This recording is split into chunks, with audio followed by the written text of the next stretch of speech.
Rachakonda commissionerate వార్షిక crime రిపోర్ట్ను CP Sudheer Babu విడుదల చేశారు. ఈ ఏడాది 253 డ్రగ్స్ కేసులు నమోదు కాగా 521 మంది నిందితులను అరెస్ట్ చేశామని చెప్పారు. 88 కోట్ల రూపాయల విలువైన డ్రగ్స్ సీజ్ చేసినట్లు తెలిపారు. ఈ ఏడాది 30 మంది నిందితులకు జీవిత ఖైదు పడేలా చేశామన్నారు.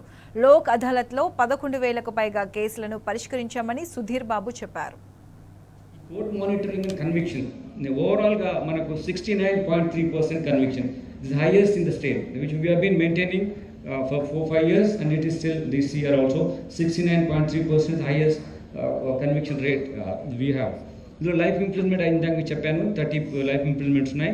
20 years ఉన్నవి మీకు చూస్తే కన్విక్షన్స్ 8 కేసెస్లో 14 అక్యూజ్ కన్విక్ట్ అయ్యారు.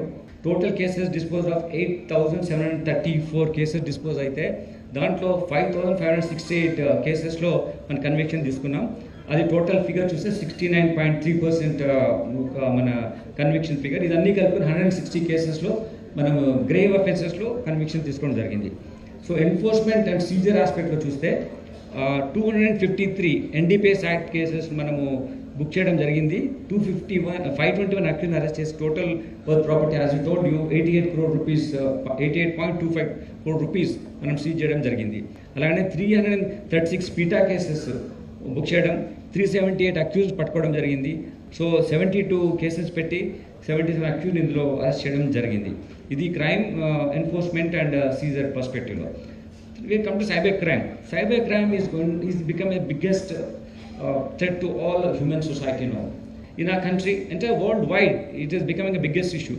In this issue, we have been focusing 53 foreign nationals nu manamu arrest cheyadam jarigindi. Dintlo 23.12 crores total amount nu free chesam accused accounts nu vatni 22 crores and 21.94 crores money accuse refund కూడా చేయగలిగాం దీంట్లో.